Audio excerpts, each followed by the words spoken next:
এরপর আমি এতে চিকেনগুলো যে ফ্রাইড চিকেনগুলো ছিল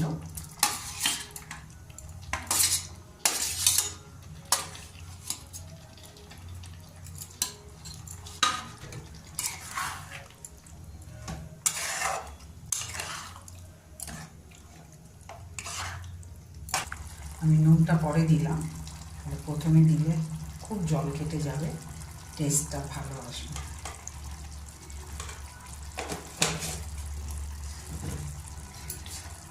বেক করে রেখেছিলাম রোস্ট করা বা আমটাকে পোড়ানো, যেটা বলবেন, আম পোড়া চিকেন, সেইটা আমি এখানে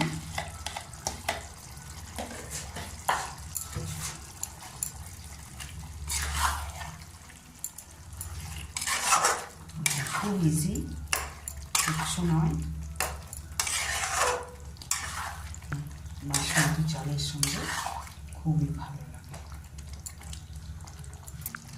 এবার টেস্ট অনুযায়ী আমি এখানে গুড়টা দিলাম,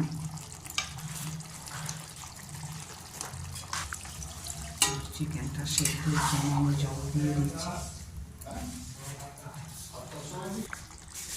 আমি এবার এতে ধনে পাতাগুলো দিয়ে দিলাম,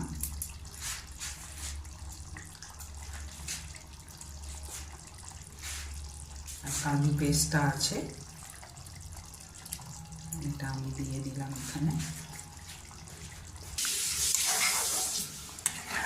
এটা শুকো, তারপরে আমি নেক্সট কী মশলা দিই দেখতে থাকি। এরপর এতে আমি ফ্রেশ ক্রিমটা দিয়ে দিলাম,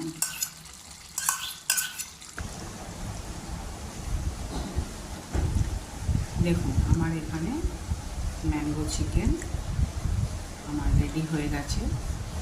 এটা খুবই ঘরোয়া উপকরণ দিয়ে এটা হয়ে যায়, আর এটা সাদা ভাত, জিরা রাইস এগুলো দিয়েই খুবই ভালো লাগবে। আর রেসিপিটা যদি ভালো লেগে থাকে তাহলে একটা সাবস্ক্রাইব করে বেল আইকন টিপে আমার পাশে থাকবে। নমস্কার।